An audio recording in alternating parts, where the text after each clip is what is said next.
तो मैं अल्लाह ताला के हाजिर नाज़िर करके दुआ देता हूँ कि मुझे इक़्तिदार का हवस नहीं था।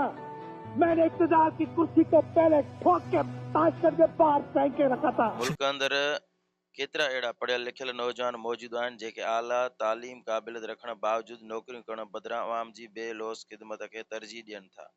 अहिड़नि ई नौजवाननि मां हिकु मुग़ैरी क़ौम जे सरदार ख़ैल हाजीजा क़बीले सां तालुक़ु रखंदड़ पाकिस्तान पीपल्स पार्टी जे अॻुवान मीर मिठल ख़ान मुग़ैरी जो फ़र्ज़ंद ग़ुलाम मुर्तज़ा मुग़ैरी आहे।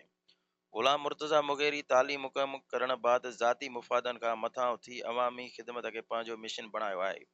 हू पाकिस्तान पीपल्स पार्टी सां वाबस्ती रखे शहीद ज़ुल्फ़िकार अली भुट्टो जी अवाम दोस्त फ़लसफ़े ते अमल कंदे समाजी भलाई ऐं अवामी मसइलनि जे हल लाइ अमली जिदोजहद करे रहियो आहे।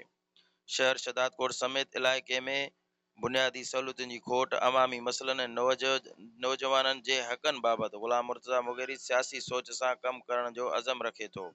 हुन ख़्यालनि जो इज़हार हिन कोशिश डिजिटल सां ॻाल्हाईंदे कयो। सभिनि खे सलाम। ऐं ॻाल्हि इहा आहे की सियासत हिकु सुठी जॻह, हिकु सुठो प्लेटफॉर्म आहे जिथे असांजो मैनिफेस्टो इहो आहे की अवाम जी ख़िदमत करणी आहे, अवाम जे मसाइलनि खे ॾिसणो आहे, परखिणो आहे, उन्हनि सां टाइम ॾियणो आहे, उन्हनि सां विहणो आहे, उन्हनि जे मसइलनि मसाइलनि खे ॾिसणो आहे ऐं पंहिंजी पार्टी क़यादत ताईं मथे ताईं इहो आवाज़ु उथारिणो आहे कि जेके पंहिंजे शहरनि जा मसइला आहिनि, मसाइल आहिनि, जेके बि आम माण्हू रोज़मर्रा जी ज़िंदगी में फेस था करनि, कोशिशि कजे त उन्हनि खे कुझु न कुझु फैसिलिटेट कयो वञे। सो असांजी पार्टी क़यादत हुजे या मथे पार्टी जी जेका बि तंज़ीमी निज़ाम आहे, उहो सॼी इन कोशिशि में हूंदो आहे कि हेठि पब्लिक जा जेके बि प्रॉब्लम्स आहिनि उहे मथे पार्टी वटि ॿुधाया वञनि ऐं उन्हनि खे कोशिशि कई वेंदी आहे सॉर्ट आउट करण जी। पर ज़रूरु अवाम जाम माण्हू आहिनि, उन्हनि जा मसाइल बि घणा आहिनि, प्रॉब्लम्स बि जाम आहिनि। बसि कोशिशि हले पई मथीं बि असांजी बि कि माण्हुनि जे जेतिरे बि कोशिशि कजे मसाइलनि खे सॉर्ट आउट करण जी कोशिशि कई वञे, छो त मसाइल पंहिंजी जाइ ते तमामु घणा आहिनि। सो ॻाल्हि इहा आहे कि मूंखे पाण खे ज़ाती तौर ते इहो शौक़ु थियो कि मां पाण आम बसुनि ते बि सफ़रु कंदो आहियां, रक्षनि ते बि सफ़रु कंदो आहियां, स्कूटरनि ते शहर में बि पंधु बि निकिरंदा आहियूं, ताकी असांखे इहो अहसासु हुजे कि अगरि असांखे वॾे घराणे में आहियूं त असांजो इहो न आहे त असां पंहिंजे घरनि में वेठा हुजूं।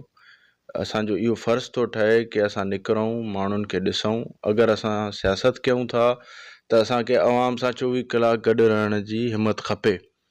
जे न आहे त पोइ असां पंहिंजे घर बि वेही सघूं था, पर इहो आहे कि कोशिशि कजे कि मुंहिंजी नज़र में माण्हुनि जा जेतिरो तव्हां माण्हुनि सां क़रीब रहंदव, हेठे माण्हू सां, आम माण्हू सां क़रीब रहंदव, ओतिरी घणी तव्हांजी बि मोहबत वधंदी, सियासतदान जी अवाम सां मोहबत वधंदी, मोहबत अवाम जी सियासतदान सां वधंदी।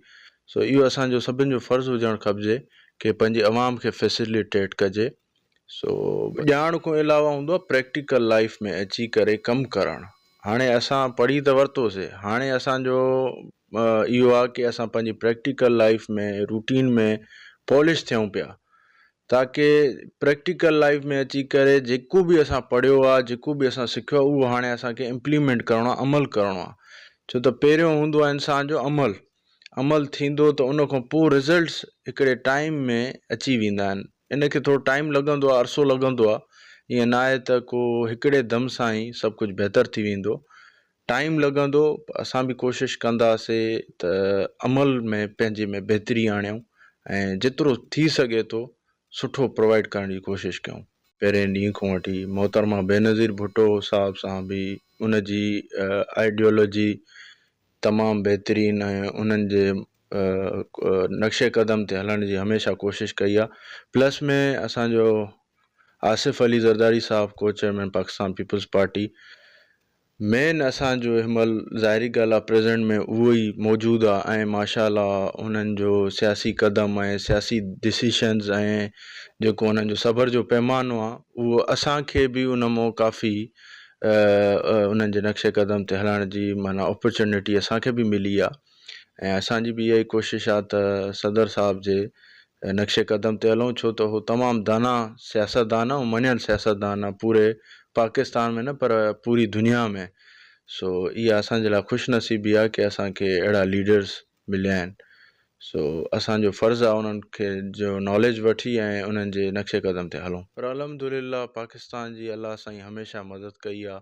पाकिस्तान में तव्हांजो आर्मी चीफ हुजे, सदर ज़रदारी हुजे, त इहे सभिनि जी कोशिशुनि काविशुनि में मुल्क जे लाइ उहे बहितरी करण जी कोशिशि करनि पिया। पर ऑफकोर्स टाइम लॻंदो इंशाअल्लाह, लेकिन अवाम हिन जा रिज़ल्ट सुठे तरीक़े सां ॾिसंदी। गुलज़ार अहमद चांडियो, कोशिश डिजिटल शदात कोट।